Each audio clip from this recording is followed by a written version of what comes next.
Welcome sa Tinig ng Bayan! Boses ng masa para sa masa! Kung gusto mong marinig ang totoo, like, share at subscribe ka na!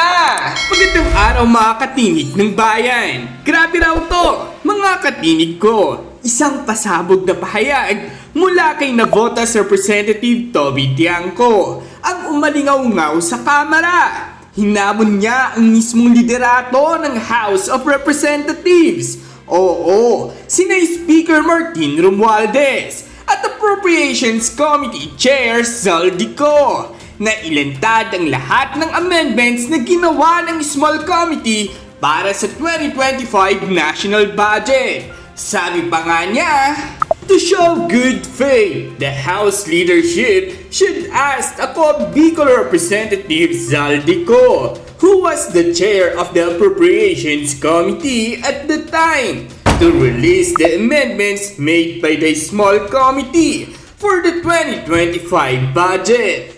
At ang tanong ngayon, may tinatago raw ba? Natatameme ba ang mga boss ng budget? Nabooking na raw ba sila? Yan ang bubusisiin natin ngayon.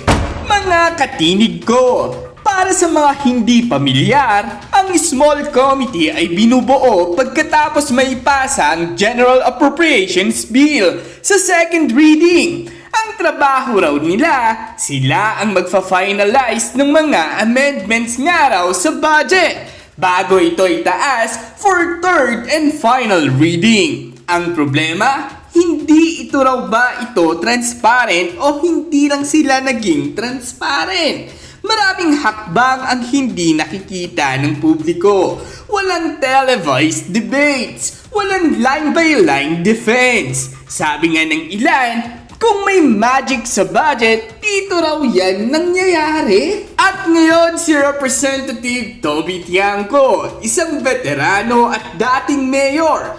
Welcome siya sa panukalang buwagin ng araw ang Small Committee. Pero hindi lang yon. Hinamon niya rin mismo si dating Appropriations Chair, Congressman Zaldico ng Ako Bicol, na ilabas ang lahat ng amendments ng Small Committee para sa 2025 budget.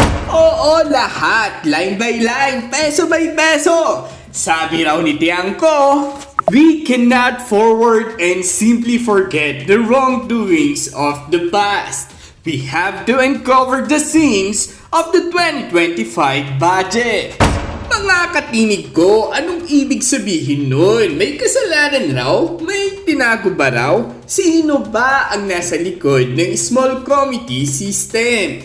Sino raw ang pinatatamaan ni Congressman Tiangco? Aba, ayon sa ilang insider posts at mga ulat, ang current House leadership nga raw ang responsable sa pagpapatuloy ng sistemang ito.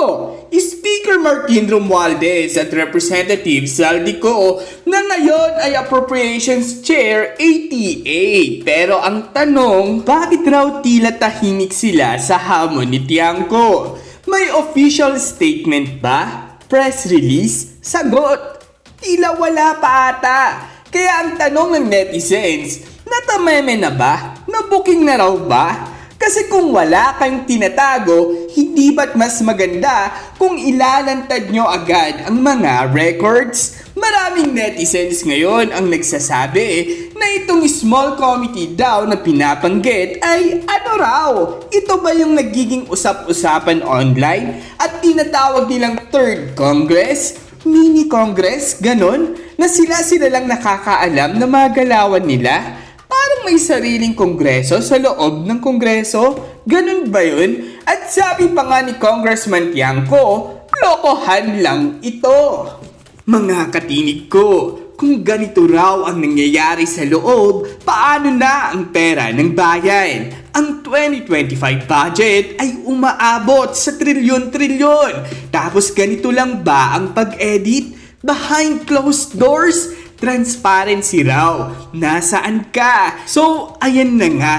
Nagbukas ng Pandora's Box si Toby Tiangco at ngayon nakatingin ang taong bayan sa leadership ng Kamara. Ilalabas ba nila ang records? Sasagutin ba nila ang hamon ni Tiangco? O mananatiling tahimik hanggang makalimutan ng publiko?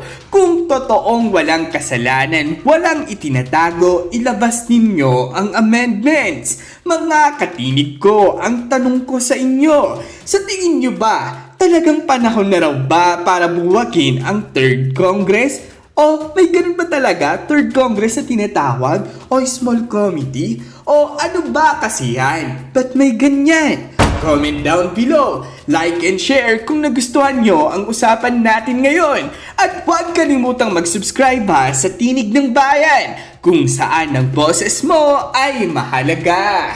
Samantala, sari-saring komento nga rin ang lumalabas mula sa mga netizens patungkol sa isyong ito. Sabi pa nga nila, mga kababayan, hanggang nandyan si Tamba, mga alagad niyang mga congressmen at ang pinsan niya, walang mababago sa takbo ng buhay ng mga Pilipino. Harap-harapan na nga ang kanilang pang-aapuso sa taong bayan. Pero ang mamamayan tila tanggap na ang ganitong kalakaran at tila kinakampihan pa ang gumagawa ng mali. Bakit re-enacted budget sa 2026? Di pa nga naresolba ang patungkol sa questionable budget na yan. Tapos ito ngayon ang gagamitin? Anong meron? May gusto ba silang pagtakpan? Bakit di gumawa? Why not abolish the entire lower house so that the Filipino people can save 30 billion pesos annually? An amount currently spent by Congress on salaries, allowances, office maintenance, staff, committee expenses, extraordinary and miscellaneous expenses or EME, and building operations and logistical support. Muli, ang mga opinyong ito ay pawang galing sa mga netizens at hindi nangangahulugang opisyal na pananaw ng ating programa. Layunin nating ilahad ang kabuuan ng pulso ng bayan. At dyan nagtatapos ang usapan natin ngayon. Kung may gusto kang idagdag o reaksyon, i-comment mo lang sa baba. Boses mo'y mahalaga. Huwag kalimutang i-like, share, at subscribe para sama-sama nating palakasin ang tinig ng bayan. Hanggang sa susunod, tandaan, ang may alam, may laban! Awesome!